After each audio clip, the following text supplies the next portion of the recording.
आदाब नमस्कार, मैं हूं राजन वैद। आप देख रहे हैं वक्त इंडिया। अभी हम कश्मीर सूबे के बांडीपोरा इलाके में हैं।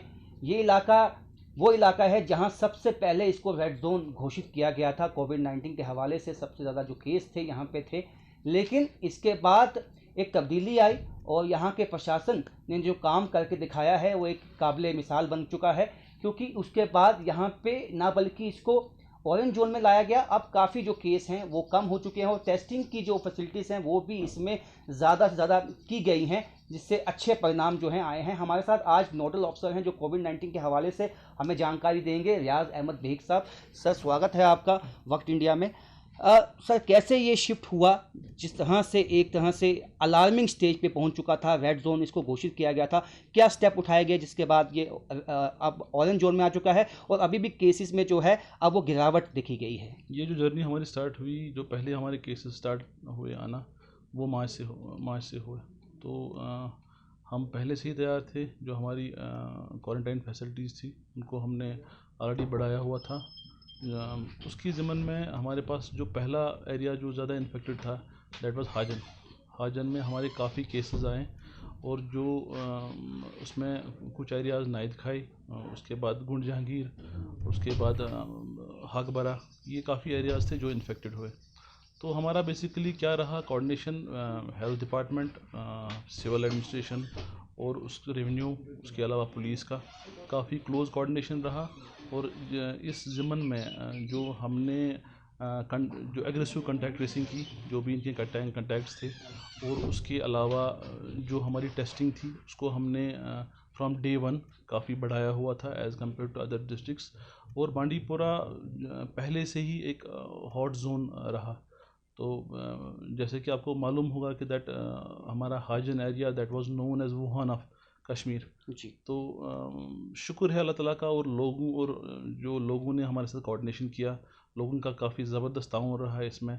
और हमने we have went to orange zone from red zone. Sir, अभी जो पहले हमने देखा कि जो सिम्टम्स थे वो आते थे सामने, लेकिन अभी जो केसेस आए हैं देश भर में उसमें सिम्टम्स नहीं आते हैं। तो क्या जो टेस्टिंग फैसिलिटी से क्या ट्रैवल हिस्ट्री को देख के किया जाता है या लोग खुद आते हैं कि हमें शक शुबा है और हमारी टेस्टिंग की जाए? पहले पहले हम ये मान के चल रहे थे कि जहाँ पे जिसके सिम्टम्स हों तो उनकी हम टेस्टिंग करते थे। तो हमने पहले से फ्रॉम डे वन हमने विलेज सर्विलेंस कमिटीज़ बनाई थी, जो राउंड अबाउट हमारे 151 पंचायत हल्काज हैं हमारे, वहाँ पे टीम्स हमने कंस्टिट्यूट की, जो तकरीबन राउंड अबाउट 8 मेंबर्स एक टीम में हमने कंस्टिट्यूट किया था। जो अपने उसमें BLOs भी थे, VLWs थे, PRI मेंबर्स थे, आशाज थे, आंगनवाड़ी वर्कर्स थे। ये अपने अपने जो इनके लोकेशंस थे वहाँ पे हमको रिपोर्ट करते गए कि किसकी क्या ट्रैवल हिस्ट्री है, कहाँ पे क्या सिम्टम्स है। तो हमने पहले जो ट्रैवल हिस्ट्री थी, वेदर फ्रॉम डोमेस्टिक ट्रैवलर और जो भी फॉरेनर्स थे, उनको हमने टारगेट किया और उनकी हमने सैम्पलिंग की। सर, मरकज़ का कैसा सपोर्ट रहा आपको? क्योंकि जो टेस्टिंग फैसिलिटीज़ हैं उसमें एकदम से इजाफा लाया गया, तो कैसा सपोर्ट वहाँ से रहा? जो हाई एडमिनिस्ट्रेशन है तो उनकी तरफ से कैसा सपोर्ट रहा? काफ़ी ज़बरदस्त सपोर्ट रहा पहले दिन से। एज ए टीम हमने जहाँ कंटिन्यूसली SOP गाइडलाइंस हमने फॉलो की, कंटिन्यूसली हमने उन पर काम किया, और कहीं पे हमें ऐसा नहीं लगा कि दैट वी आर डिवेटिंग। और जो हमारी सैम्पलिंग रही, उसका जो परफेक्शन रेट था, दैट वाज गुड। वहाँ पे हमने काबू कर लिया और हमने उनको आइडेंटिफाई किया जो इन्फेक्टेड पर्सन थे। अभी सर, एहतियातन क्या कदम उठाए गए हैं ताकि ये ज़्यादा ना फैले? एहतियातन हमने काफ़ी IEC एक्टिविटीज़ का इस पर ध्यान दिया है, जहाँ पे हमने लोगों को बोला हुआ है कि दैट सोशल डिस्टेंसिंग और जो मास्क का यूज़ करना, और उसके अलावा गैदरिंग से दूर रहना, उसके अलावा हाइजीन, इन पे हमने अवेयरनेस दी हुई है और लोगों ने इसमें कोऑपरेट किया हुआ है। आपको पता है, आपको मालूम है कि रिलीजियस गैदरिंग्स नहीं हो रही हैं। जी। उसके अलावा भी आप कोई सोशल फंक्शंस नहीं हो रहे हैं लार्ज स्केल पे। जी। उसके अलावा अगर हमने आज जो हमारा ऑरेंज जोन है उसमें हमने यहाँ पे मार्केट जो खोला हुआ है, उसमें भी हमने काफ़ी गैप्स का, जो लेफ़्ट साइड हमने अल्टरनेट डेज़ पे, राइट साइड अल्टरनेट डेज़ पे हमने खोला हुआ है, और उससे काफ़ी फ़र्क पड़ा है। और लोगों को ये मालूम है कि that we have to live with this COVID, और हम इसको हरा सकते हैं। और हटाने का एक ही इक्विपमेंट है, दैट इज़ सोशल डिस्टेंसिंग और उसके अलावा मास्क। सर, शॉपकीपर्स की आपने बात की, दुकानें खोली गई हैं, लेकिन दुकानदारों का ये भी कहना है कि जो ग्राहक है वो नहीं है। यकीन दहानी दिलाने के लिए, लोगों में एक कॉन्फिडेंस बिठाने के लिए भी कोई कदम उठाया गया है? हमने बेसिकली क्या किया हुआ है, जो हमारे सर्विस प्रोवाइडर्स हैं, वेदर इन संबल, हाजन और हमारा बांडीपुरा टाउन इंक्लूडिंग गुरेज, हमने जो हमारे सर्विस प्रोवाइडर उनकी ट्रेनिंग हमने करवाई यहाँ पे। वे इनका कोऑर्डिनेशन विद हेल्थ डिपार्टमेंट, उनकी प्रॉपर ट्रेनिंग हुई कि कैसे वो एसओपी फॉलो करें, क्या वो अपने शॉप्स पे बैठ के किस तरह कर सकते हैं, कस्टमर अगर आए उनका प्रॉपर एक रजिस्टर मेंटेन करें, उनकी कॉन्टैक्ट डिटेल्स, उनका मास्क के बगैर किसी को वो एक्नॉलेज ना करें, उसके अलावा सैनिटाइज़र्स का वहाँ पे वो उपयोग करें, उसके अलावा जो भी जहाँ पे सोप्स की ज़रूरत होगी सोप्स, और अपने शॉप्स पे वो एक पब्लिसाइज करें कि डूज़ एंड डोंट्स।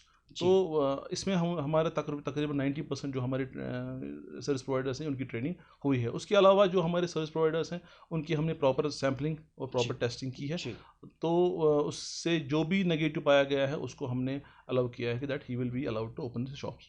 सर, अभी एक दुकानदारों की ये भी मांग है कि एक पैकेज उनके लिए भी होना चाहिए, क्योंकि इकोनॉमिकली काफ़ी नुकसान उनको उठाना पड़ा है। तो क्या इसको आपने जो हायर अथॉरिटीज़ हैं, क्या उन तक पहुंचाया है? जो भी हमारे हायर अप्स के साथ जहाँ मीटिंग होती है वहाँ पे ये बात सामने आती है, तो मुझे लगता है कि that something good will happen to these traders, और जो भी जहाँ पे गवर्नमेंट के पास जितना भी पॉसिबल होता है वो मुझे लगता है वो उसमें इकदाम उठाएंगे। सर, आप क्या एनालाइज करते हैं, कितना नुकसान हुआ है कोविड-19 से, जो पिछले 4 महीने से लोग घरों में लॉक्ड हैं, और उसके बाद दुकानदारों का, tour and travel agency, tourism sector को कितना नुकसान हो गया इससे? यहाँ पे तो अब हमारा जो भी पता ही कि टूरिज्म सेक्टर सारा काफ़ी मुतासिर हुआ इन चीज़ों के साथ। ये एक वबा है और हमें इसका सामना करना है। इसके लिए हमें जो भी इक़दाम उठाने हैं हम वो इक़दाम उठा के मुझे लगता है कि हमें इसी तरह जब तक ये कोविड वहाँ पे रहेगा तो हमें इससे हार नहीं माननी है। हमें जिस तरह हमारा जो सर्विस सेक्टर है जो चलेगा हमें चलाना है। तो टूरिज़्म के हवाले से यहाँ जो जगहें हैं, क्योंकि इस दफ़ा भी शायद जो जिस तरह से बाकी चीज़ों में आप हमें देखा है कि तमाम लोगों को नुकसान हुआ है, लेकिन टूरिज़्म एक बैकबोन कहा जाता है हमारी स्टेट की। उसको रिवाइव करने के लिए क्या कोशिश कब तक हो पाएगी? आपको लगता है रिवाइव हो पाएगा? मुझे लगता है जो भी इक़दाम गवर्नमेंट उठा रही है उसके काफ़ी बेहतर नतीजे आगे निकलेंगे, और ये सिर्फ वैली में महदूद नहीं है, ये तो ऑल ओवर वर्ल्ड है। और हमें we should be thankful to God that the impact of virus is not as much as in the foreign countries. तो उसके ज़िमन में हमारे पास काफ़ी स्कोप है कि इसको हम इम्प्रूव करें, और जितना भी हमसे हो सका हम करेंगे। सर, एक आखिरी सवाल है कि आपको लगता है कि कोविड-19 के कुछ अच्छे इफ़ेक्ट्स भी सामने आए, इससे क्राइम में कमी आ गई, या बाकी जो यहाँ पे हम चीज़ें थी जो गलत थी उसमें भी कमी आ गई? नारकोटिक्स की बात करूँगा मैं खासकर। काफ़ी इसमें कमी आई हुई है, और लोग इससे जो भी इसमें इन्वॉल्व थे उससे दूर भागे हुए हैं। और मुझे लगता है ये हमारे लिए एक सबक होना चाहिए कि that we need to improve our this social relations जिस तरह भी पॉसिबल होगा, और जो भी हमें इक़दाम उठाने हैं वो हम उठाएंगे। बहुत बहुत शुक्रिया। तो आपने सुना बेग साहब का साफ कहना है कि एक वक्त जब ये वुहान जैसी स्थिति यहाँ पे बन चुकी थी, लेकिन उसमें काफ़ी सुधार आया, और इसमें तमाम जो कोशिशें हैं वो कोऑर्डिनेशन जो हुई पुलिस के साथ या बाकी जो एजेंसीज हैं, और ये उसी का ही परिणाम है कि अब जो हालात हैं वो पहले से काफ़ी अच्छे हैं। अभी के लिए इजाज़त दीजिए, देखते रहिए वक्त इतिहास।